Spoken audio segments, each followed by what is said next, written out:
Você já ouviu falar da história incrível de Ronald Reagan, o zelador dos Estados Unidos que conseguiu acumular 8 milhões de dólares em economias até sua morte em 2014? Sim, você entendeu certo. Um simples zelador acumulou essa quantia. Ele não ganhou na loteria e também não herdou dinheiro. Apenas economizou consistentemente ao longo da vida, deixando que os juros compostos fizessem seu trabalho. A lição aqui é que suas atitudes em relação ao dinheiro frequentemente superam sua inteligência. Não é necessário ter um diploma de Harvard ou trabalhar em Wall Street. É possível enriquecer agindo de maneira sensata. Como Morgan Housel destaca, o sucesso financeiro não é uma ciência exata, mas sim uma habilidade interpessoal, onde seu comportamento é mais crucial do que o que você sabe. Se dedicar alguns minutos para assistir a este vídeo, pode ajudar você a aprimorar suas habilidades interpessoais de investimento. Número 1. Pague o preço. Imagine que você está em busca de um relógio novo e elegante. Ao visitar a loja para explorar as opções, o seu desejo é ter algo que impressione seus amigos e a pessoa especial com quem está saindo. Agora surge uma escolha. Você pode comprar o relógio ou tentar roubá-lo e fugir, aproveitando o treino cardiovascular que fez. A aposta é que a maioria escolheria a opção de comprá-lo, independentemente da capacidade física. Neste momento, você usaria seu cartão e faria a coisa certa. A analogia é que escolher um relógio novo tem um custo associado, assim como acontece ao investir. Ao longo dos vídeos neste canal, algumas lições destacam a busca por retornos elevados. Uma dessas lições sugere ter uma carteira mais concentrada, embora isso venha com uma característica específica: volatilidade. Esta volatilidade é o preço a ser pago por buscar altos retornos no mercado de ações a longo prazo. Se você não tem o estômago de se manter firme quando o valor da sua carteira diminui, por exemplo, 20% em uma única semana, não é aconselhável buscar maximizar os retornos. Isso porque, geralmente, quanto maiores os retornos, maior é o risco associado. Imaginemos que, há 10 anos, você visualizou o potencial da Netflix e investiu uma grande parte do seu patrimônio nela. Certamente, hoje seria uma pessoa bastante rica. No entanto, durante esse período, a Netflix passou por grandes quedas, como em 2011, quando perdeu muitos clientes e suas ações caíram 80% do pico nos meses seguintes. Se não tivesse a capacidade de permanecer tranquilo nesse cenário, o retorno da sua carteira pareceria terrível. O exemplo extremo é usado para mostrar que mesmo estratégias menos arriscadas, como investir uma quantia significativa em uma única empresa, ainda estão sujeitas à volatilidade. Por exemplo, se você comprasse um fundo de índice internacional na Bolsa dos Estados Unidos, conhecido como S&P 500 em 1980, poderá enfrentar períodos de 13 anos em que o valor da sua carteira estava 20% abaixo do ponto mais alto, e cerca de 8 meses em que estava 50% abaixo. Se você quer se tornar rico, precisará perder o medo de investir em ações. Investir no mercado de ações oferece a oportunidade de criar riqueza, mas é essencial reconhecer que isso não é isento de desafios. Todos os investidores enfrentarão volatilidade e é importante encarar isso como o preço a ser pago por um futuro financeiro mais promissor. Lição número 2. Nunca é suficiente. O Warren Buffett disse que é curioso notar como as pessoas podem se sentir bem recebendo um bônus de 2 milhões até descobrirem que alguém ao lado recebeu 2 milhões também. Isso muitas vezes leva a sentimentos de inveja. O capitalismo tem suas vantagens em gerar riqueza, mas também pode gerar comparações sociais que afetam negativamente nosso bem-estar.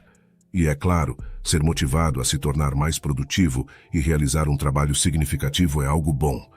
Mas a comparação social também pode nos fazer sentir que nunca somos o suficiente. Vamos analisar algumas estatísticas. Para pertencer a 1% mais alto de ganhadores de renda nos Estados Unidos, você teria que ganhar cerca de 500 mil por ano.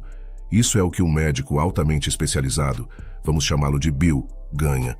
E por quase qualquer padrão, Bill seria considerado rico. Ele pode se dar ao luxo de dirigir carros bons, fazer longas férias em países exóticos, talvez contratar alguém para fazer o trabalho que ele considera tedioso, etc. Bill se sentia bem consigo mesmo e com o que havia alcançado financeiramente em sua vida.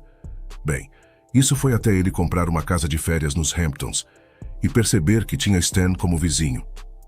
Stan pertence a 1% dos 1%. Ele é CEO de uma empresa pública bastante grande e ganha incríveis 10 milhões por ano.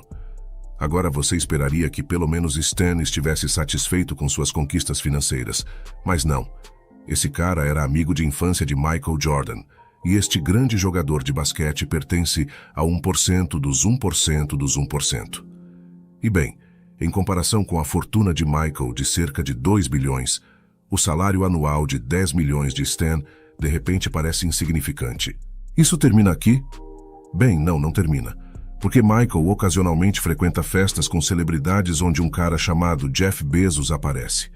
Bezos está no 1% dos 1% dos 1% dos 1%, e ele aumentou seu patrimônio líquido em cerca de 75 bilhões em 2020, agora chegando a algo como 200 bilhões.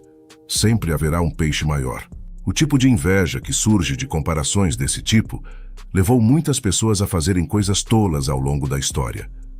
Alguns alavancaram suas carteiras até o limite para subir a uma pirâmide mais alta, apenas para perder tudo e depois se suicidar.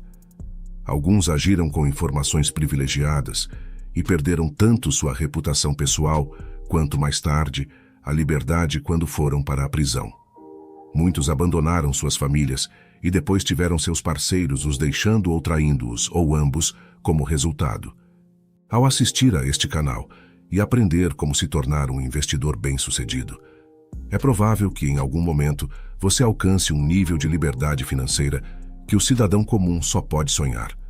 Mas você precisa, em algum momento, aceitar que o suficiente é suficiente. Não vamos trocar algo que temos e precisamos por algo que não temos e não precisamos, mesmo que gostaríamos de tê-lo, entendido? Número 3.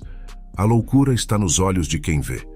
À primeira vista, parece que muitas pessoas tomam decisões financeiras questionáveis. Algumas gastam grandes quantias em coisas aparentemente fúteis, enquanto outras preferem guardar dinheiro em locais inusitados. Contudo, é crucial lembrar que as pessoas vêm de origens diversas, com infâncias, pais, experiências de vida e educações diferentes. Todas essas variáveis contribuem para a formação de perspectivas e valores únicos. O que pode parecer uma escolha insensata para você pode fazer total sentido para mim. Morgan ilustra esse ponto com o exemplo dos bilhetes de loteria no livro. Em 2022, os brasileiros gastaram incríveis 23 bilhões em apostas nas loterias, conforme dados da Caixa Econômica Federal. Ao combinar esse fato com a realidade de que mais de 1/3 dos brasileiros não consegue juntar R$ 400 para uma emergência, a prática de gastar dinheiro com bilhetes de loteria pode soar absurda à primeira vista. Entretanto, é essencial compreender que não compartilhamos as mesmas perspectivas individuais. Muitas dessas pessoas vivem de salário em salário, têm dificuldade em economizar devido a restrições financeiras, frequentemente enfrentam lacunas na educação e, como resultado, possuem trajetórias de carreira limitadas. Não conseguem se dar ao luxo de desfrutar de férias agradáveis, comprar um carro novo ou enviar seus filhos para a faculdade sem acumular uma montanha de dívidas. Comprar um bilhete de loteria representa a oportunidade para eles de alcançar o sonho que muitos de nós já realizamos. Portanto, a aparente loucura de gastar em bilhetes de loteria pode ser compreendida a partir de suas perspectivas. Essa compreensão nos leva à reflexão sobre como isso pode tornar alguém um investidor melhor. Reconhecendo a diversidade de experiências, somos menos propensos a copiar cegamente estratégias ou carteiras de investimento que não se alinham em nossos próprios objetivos. Por exemplo, o perfil de risco de um bilionário pode ser significativamente diferente do nosso, pois talvez tenham um foco em manter a riqueza, enquanto o nosso esteja mais voltado para ficar rico. Copiar a abordagem de um bilionário pode não ser a escolha mais adequada para nossos objetivos individuais. Além disso, reconhecer essas diferenças também nos permite recusar investimentos que estão além de nossa área de conhecimento. Compreender as diversas perspectivas das pessoas e reconhecer que existem diferentes maneiras de enxergar o mundo não apenas melhora nossa compreensão da sociedade, mas também nos orienta na busca de nosso próprio caminho. Número 4. Brincadeira de esconde-esconde. O que a Grande Depressão, a Segunda Guerra Mundial, as crises financeiras e principalmente a crise de 2020 têm em comum? Todos foram eventos que moldaram nossa sociedade, tiveram enormes impactos nos mercados financeiros e eram praticamente impossíveis de prever. Nassim Taleb se referiria a esses eventos como cisnes negros. A definição de um cisne negro é a seguinte: número 1. É um valor atípico. Nada que tenha acontecido antes pode apontar convincentemente para a possibilidade do evento. Número 2. Tem um impacto extremo. Número 3. Torna-se explicável após o fato. A natureza humana nos engana, fazendo-nos acreditar que deveríamos ter sabido que aconteceria o tempo todo. Imagine que seja a Segunda-feira Negra de 1987. Como você teria reagido ao mercado, perdendo quase um quarto de seu valor em um único dia? Você teria sido uma das pessoas que gritaram, "Venda, venda!" Ou teria conseguido enfrentar a tempestade, talvez investindo fichas adicionais que você deixou de lado? Aqui está um fato interessante. Se você investisse na Bolsa de Valores dos Estados Unidos, no índice S&P 500 há 20 anos, mas perdeu os 4 melhores dias de desempenho do mercado de ações, teria um retorno de 164%, em vez de 291%. Isso é uma diferença significativa. A moral deste conselho é que é mais útil se preparar, tanto mental quanto financeiramente, para um desastre que você não pode prever do que esperar poder reagir antes de todos os outros. Pare de ouvir projeções macroeconômicas. As coisas que causarão grande medo na comunidade de investidores no futuro são coisas que provavelmente não serão previstas de qualquer maneira.